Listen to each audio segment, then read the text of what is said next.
Okay, let's move on. So yesterday I did a story about an actor, Nicholas Holt, that he really wanted. He had a couple of opportunities for roles, and he didn't get them. And subsequently, he kind of was, I won't say kind of. He could have been a huge star, right? So he missed out on the Batman. He missed out on um, Mission Impossible, the new Mission Impossible. He was going to be a major villain in Episode 8, and so because he had contractual agreements, I guarantee you he'll be fine. I guarantee you he'll be fine. Even Tom Cruise says, look, he looks good. He's got him on speed dial. My guess is he will absolutely be getting a call from Tom Cruise and say, hey, listen, I got another project. You want to be in it? So that was Nicholas Holt. So just today, one of the better actresses of our time, who doesn't get a lot of recognition, is Rachel McAdams. Rachel McAdams is a great actress, and she has taken roles that, let's face it, would not have. They're not the big bombastic roles that everybody thinks about, but she's damn good in them. Okay, um, I remember her seeing her in Shut Eye many years ago, and that was, I mean, her acting in that was fantastic. Of course, you have Doctor Strange. You know. Anyways, the reason I bring this up is because she had a shot to be in three different films. Okay, so according to Variety, she turned down Iron Man, she turned down Casino Royale, and she turned down Mission Impossible. All within a two Mission Impossible 3, all within a 2-year span. And she says, I feel guilty. As I said, this comes from Variety. Nicholas Hoult recently made headlines for revealing he lost roles in the Batman, Mission Impossible Dead Reckoning Part 1, and Top Gun Maverick in a row.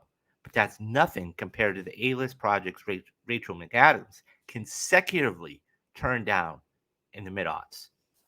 As revealed in her new profile, McAdams turned down offers from The Devil Wears Prada, Casino Royale, Mission Impossible 3, Iron Man, and Get Smart in the 2-year period where she moved back to Canada following a rise in Hollywood with Mean Girls and The Notebook. There's certainly things I wish I had done, McAdams said. I step back and go, well, that was the right person for that. All five movies which McAdams rejected, released between 2006 and 2008, ended up being box office hits, with Casino Royale reigniting the Bond franchise with Daniel Craig in the role. Presumably, we can imagine she was up for Eva Green's role. And the first Iron Man, launching the MCU. McAdams waited to enter the superhero universe until 2016's Doctor Strange and reprised her role as Dr. Christina Palmer in last year's Multiverse of Madness. I felt guilty for not capitalizing on the opportunities that I was being given because I knew I was in such a lucky spot, McAdams said about turning down these films and taking a 2-year break from Hollywood as her career was surging. But I also knew it wasn't quite living with my personality and what I needed to do to stay sane. There were definitely some anxious moments of wondering if I was just throwing it all away and why I was doing that.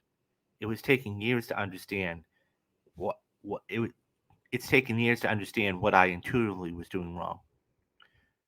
Adams harbors no regrets, and many of her films, such as Mean Girls and The Notebook, remain classics.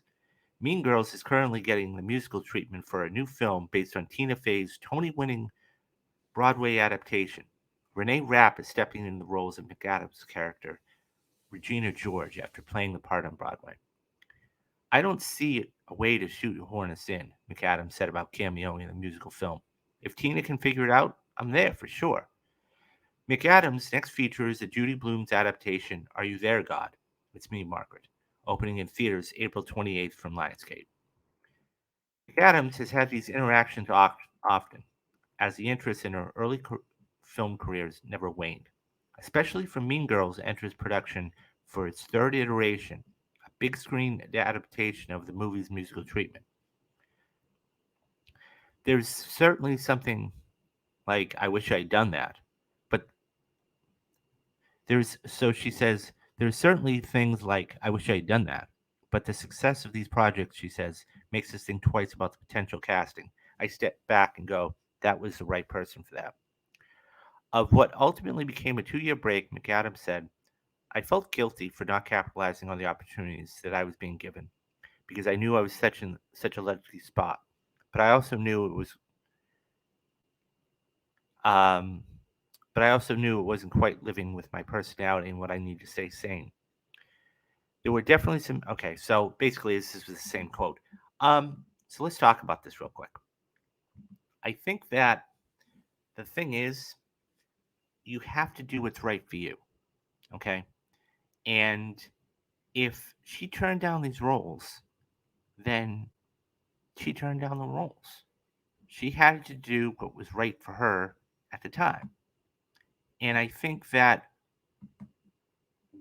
she had no clue that he was going to blow up. I mean, she would have been in two of the Bond films, okay, Quantum of Solace, and well, actually, one only Casino Royale, and she didn't know about Iron Man. I mean, presumably she would have done I imagine she would have been Pepper Potts, okay. So, but you have to do what's best for you at the time. And if she felt like she needed a break, then she felt like she needed a break. Um, and the other question you have to ask too is this: how, if she had been in all these, let's say she had done a couple of these films, right? Mission Impossible 3 and, you know, uh, Iron Man, what? How would she have played against the person we have now? So, for example, could you imagine Rachel McAdams as Pepper Potts? Or could you imagine her as, um, I don't know, you know, Eva Green's character? So, I mean, it really depends. I'm happy she took the break. I mean, obviously, there will be plenty of other roles. And by the way, this screenshot I have here of her was her in Spotlight. It's one Best Picture.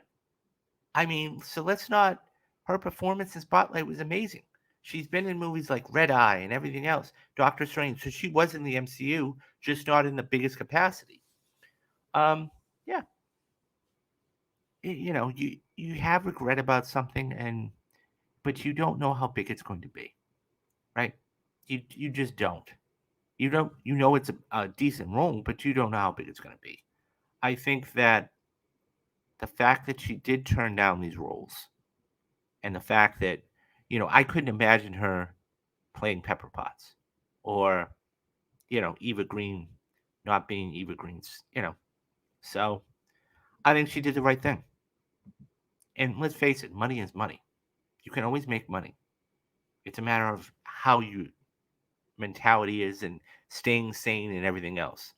What do you guys think? Did she do the right thing?